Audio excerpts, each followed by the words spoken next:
Baik, di sini saya akan melanjutkan mereview buku yang berjudul The History of the Quranic Text, mulai dari bab 5 sampai dengan bab 6.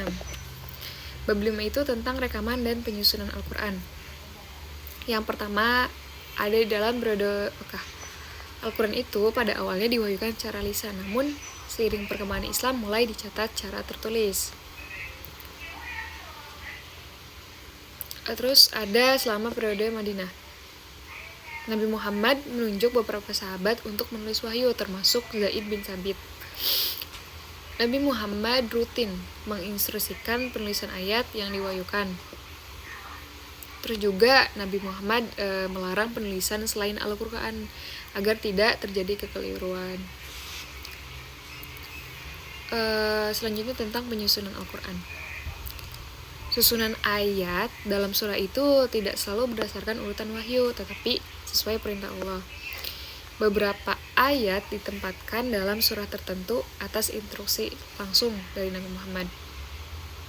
Selanjutnya itu bab 6 tentang kompilasi dari penulisan Al-Quran.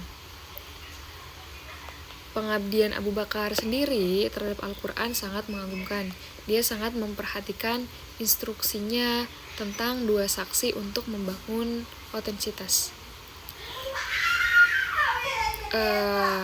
Dan juga mempraktikkan peraturan ini dalam kompilasi Al-Quran itu sendiri.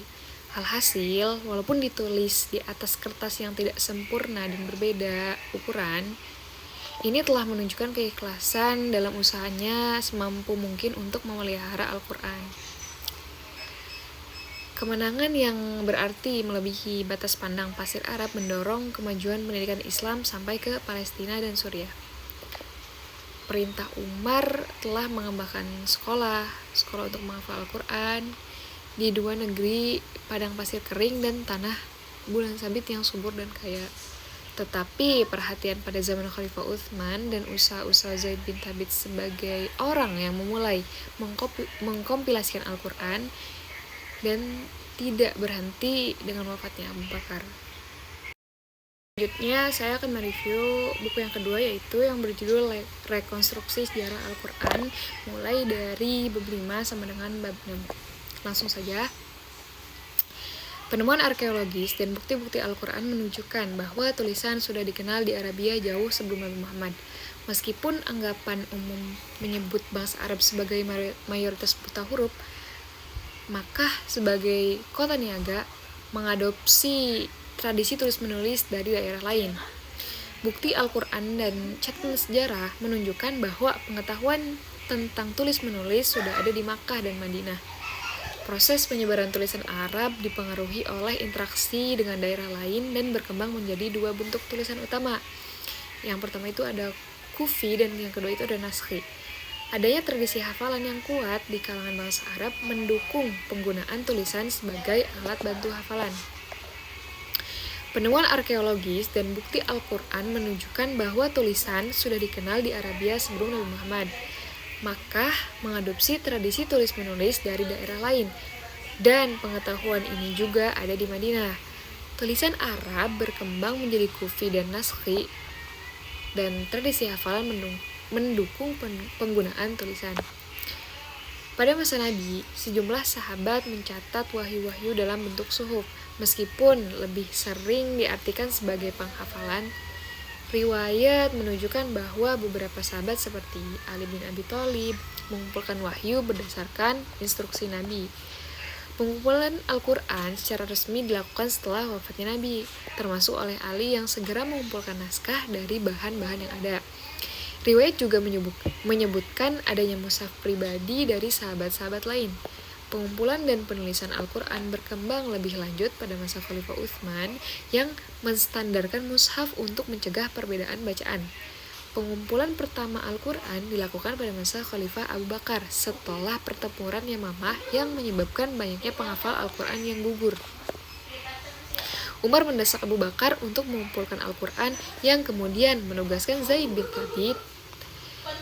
Thabit mengumpulkan Al-Quran dari berbagai sumber seperti pelapa kurma, batu tulis, dan hafalan para sahabat. Proses ini selesai dalam waktu sekitar 15 bulan dan hasilnya disimpan oleh Abu Bakar, kemudian Umar, dan akhirnya Hafsah bin Umar. Ada dua versi utama tentang pengumpulan ini. Versi mayoritas yang menyatakan bahwa Abu Bakar memerintahkan pengumpulan, dan versi minoritas yang menyebutkan Umar sebagai pengumpulan pertama. Riwayat ini juga memperlihatkan berbagai pandangan dan upaya untuk mendamaikan perbedaan tersebut. Kritik terhadap versi mayoritas terbangun keraguan tentang pengumpulan dokumen yang tertulis dan juga waktu yang singkat yang tersedia bagi Zaid.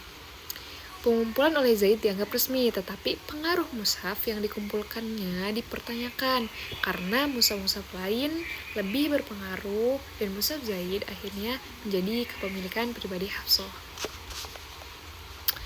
Tidak ada kumpulan resmi Al-Quran pada masa Abu Bakar atau Umar, tetapi ada kumpulan pribadi yang diupayakan oleh sahabat Nabi. Salinan-salinan ini seringkali tercerai-berai dan ditulis pada bahan sederhana seperti lontar, batu tulis, pelapa kurma, tulang belika, tulang rusuk, dan kulit binatang. Bahan-bahan tersebut digunakan untuk menyalin wahyu. Penekanan pada penggunaan bahan sederhana mungkin dilebih-lebihkan untuk menunjukkan kecekatan pengumpul dan kesederhanaan awal Islam.